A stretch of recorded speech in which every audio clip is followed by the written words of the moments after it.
I've always loved the idea of camping, getting away from the hustle and bustle of city life, reconnecting with nature, and just enjoying some peace and quiet. Last summer, I decided to take a solo camping trip to Yosemite National Park. I'd read about the stunning scenery and thought it would be the perfect place to spend a few days. I arrived early in the morning, found a spot at the North Pines campground, and set up my tent. The place was breathtaking. Towering trees, the Merced River nearby, and the majestic mountains in the background made it seem like paradise. There were a few other campers around, but everyone was spread out enough to give a sense of seclusion. I spent the day hiking, taking photos, and just soaking in the beauty of the park. By evening, I was pretty exhausted. I made myself a simple dinner over the campfire, then settled in for the night with a book. The sounds of the forest at night were both soothing and eerie. Crickets chirped, leaves rustled in the breeze, and occasionally I'd hear an animal in the distance. I felt a mix of tranquility and excitement about being out there alone. Around midnight, I decided to call it a night and crawled into my sleeping bag. I must have fallen asleep quickly because the next thing I knew, I was startled awake by a loud, crashing noise. I sat up, heart pounding, trying to figure out what it was. It sounded like something big was moving through the woods nearby. I told myself it was probably just a deer or maybe a bear rummaging around. I tried to shake it off and go back to sleep, but then I heard it again, this time closer. It sounded like heavy footsteps, snapping branches as it moved. I strained my ears, trying to determine the direction it was coming from. My mind raced with possibilities, but none of them were comforting.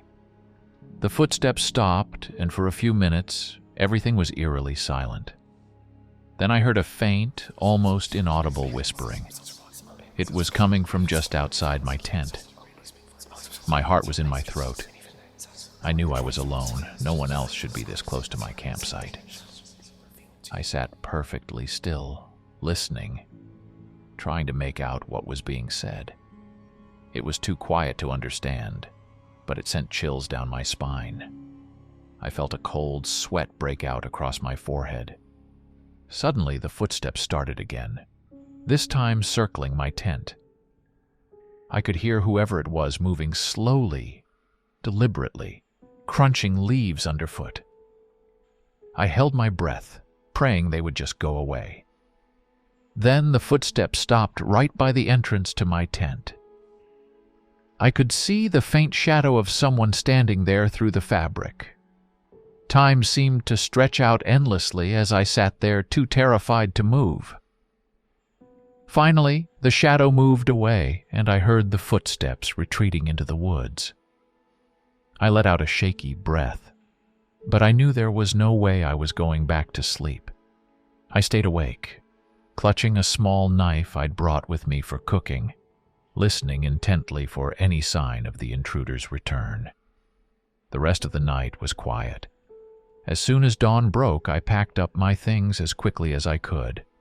I didn't bother with breakfast. I just wanted to get out of there. As I was leaving, I noticed something that made my blood run cold. There were footprints all around my tent, and they didn't look like they belonged to an animal. They were clearly human, and they circled my campsite multiple times. I drove to the park ranger station and reported what had happened. They took my report seriously and said they'd look into it, but I could tell they didn't have much to go on. There were no other reports of suspicious activity, and they suggested it might have just been another camper playing a prank. But it didn't feel like a prank to me. That experience has stayed with me ever since. I still love camping, but now I always make sure to go with friends. The memory of that night, the sound of those footsteps, and the shadow outside my tent haunt me every time I think about it. Yosemite is beautiful, but it's a place where you truly realize how vast and isolated nature can be. 2 years ago, my friends and I planned a camping trip to Shenandoah National Park in Virginia. We were a group of 4, me, Jason, Sarah, and Emily. We'd all been friends since college and loved the outdoors, so this trip was something we'd been looking forward to for months. We chose a spot off the beaten path near the Appalachian Trail to ensure some privacy and a true wilderness experience. We arrived in the late afternoon, set up our tents, and gathered firewood. After dinner, we sat around the campfire, sharing stories and laughing until our sides hurt. The forest around us was dense and alive with the sounds of nocturnal animals. It felt like we were in a different world, far from the chaos of our everyday lives. As the night wore on, we decided to call it a night. We doused the fire and headed to our tents. I shared a tent with Jason, while Sarah and Emily shared another. The night was calm, and I quickly fell into a deep sleep. I woke up suddenly in the middle of the night, feeling disoriented. I glanced at my phone. It was just past 3 a.m. I noticed Jason wasn't in the tent. Thinking he might have gone to relieve himself, I didn't worry too much at first. But when he didn't come back after several minutes, I started to get concerned. I unzipped the tent and stepped out into the chilly night. The forest was eerily silent, and the darkness seemed to swallow everything. I called out Jason's name, but there was no response. My heart rate quickened as I scanned the campsite. I decided to wake up Sarah and Emily. They were groggy, but quickly became alert when they realized Jason was missing. We grabbed our flashlights and decided to look for him. We spread out a bit, but not too far, calling his name as we moved through the trees. After about 15 minutes of searching, Emily shouted, "Over here!" We all rushed to her location. She had found Jason's flashlight on the ground, but there was no sign of him. We huddled together, trying to figure out what to do next.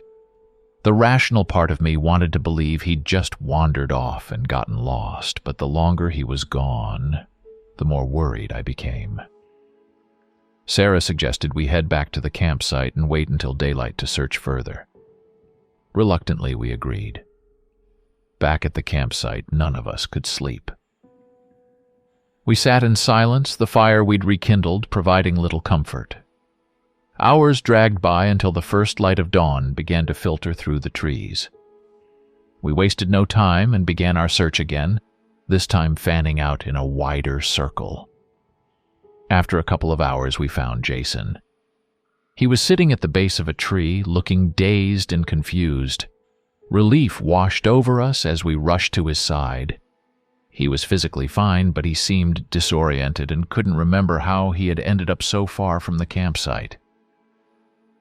We decided to pack up and head back to the ranger station to report the incident. On the hike back, Jason started to remember bits and pieces of the night. He said he'd woken up feeling like someone was watching him. He left the tent to check it out but couldn't see anything. Then he heard a strange sound, like whispering, but couldn't make out any words. He followed the sound, thinking it might be someone in trouble. But everything after that was a blur. At the ranger station, we told them what happened. The rangers took it seriously and sent out a team to investigate, but they didn't find anything unusual. This happened a few years back when I was still in college. My buddies and I decided to go on a camping trip to Pisgah National Forest in North Carolina during our spring break. We'd all grown up in Charlotte, and Pisgah was only about an hour and a half away, so it seemed like the perfect spot for a little getaway. We packed up our gear tents, sleeping bags, a portable grill, and way too much beer, and hit the road. The drive went smoothly, and we found a nice secluded spot deep in the forest to set up camp. It was a beautiful, remote area surrounded by towering trees and a small creek nearby. The first night was great. We grilled up some burgers, drank a few too many beers, and swapped stories around the campfire until we finally crashed in our tents. I remember feeling so relaxed and happy, falling asleep to the sounds of the creek and the gentle rustling of the leaves. But then, in the middle of the night, I woke up to some strange noises. At first I thought it might be a bear or some other wildlife, but as I listened more closely, it sounded like footsteps? And not the heavy, lumbering steps you'd expect from a bear, but light, almost human-like footsteps. I tried to shake it off, convincing myself that it was just my mind playing tricks on me, but then I heard something else, a faint rustling noise, like someone was going through our gear outside the tent. My heart started pounding, and I quietly unzipped the tent to peek out. That's when I saw a figure moving around our campsite, rifling through our backpacks and coolers. It was too dark to make out any details, but it was definitely a person. I froze, not knowing what to do. Should I wake up my friends?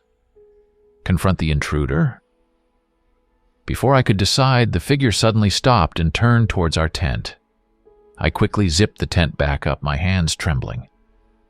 The next few hours were pure agony. I laid there, wide awake, listening to the sounds of this person going through our stuff, desperately hoping they'd just take what they wanted and leave. But they didn't. They stuck around, occasionally letting out these soft, almost whimpering sounds that chilled me to the bone. Finally, just before dawn, everything went quiet. I stayed frozen until the sun came up, too terrified to move or make a sound. When it was light out, I cautiously unzipped the tent again and peered out. Our campsite was a mess, with our belongings strewn everywhere, but the intruder was gone. I quickly woke up my friends, and we packed up our stuff as fast as we could. Our fun camping trip, now a distant memory. As we were driving back to Charlotte, we noticed that a bunch of our gear was missing.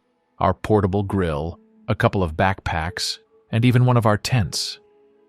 But the worst part? One of my friend's wallets was gone too, with all his cash and cards. We reported the incident to the park rangers, but they said break-ins like that were unfortunately pretty common in remote areas of the forest. They advised us to be more careful next time and to keep all valuables locked up in our vehicles. Needless to say, we never went camping in Pisgah National Forest again. Last autumn, my friends and I planned a camping trip to the Adirondack Mountains in upstate New York. We were a group of 4, me, Mike, Lisa, and Dan. We were looking forward to the crisp fall air, vibrant foliage, and a few days of hiking and camping. Our destination was a remote area near Lake Colden, far from the more frequented trails.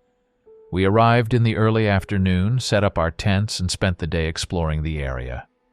The landscape was stunning, with towering trees, a clear, cold lake, and mountains all around. It was the perfect escape from our busy lives. As evening approached, we gathered around the campfire, cooked dinner, and enjoyed each other's company. After a while, Mike suggested we go for a short night hike. The idea of a moonlit walk sounded appealing, so we grabbed our flashlights and headed out. We walked along the trail, the forest bathed in the soft glow of the moon. The tranquility was almost surreal. About half an hour into our hike, we came across an old, overgrown path leading off the main trail. Curiosity got the better of us, and we decided to follow it.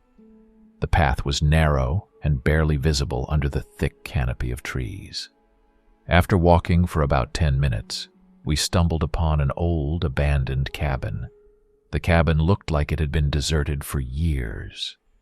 The wooden structure was weathered and partially collapsed, with vines and moss covering the walls. We were intrigued and decided to take a closer look. Lisa was the first to step onto the creaky porch, and the rest of us followed. Inside, the cabin was dark and musty.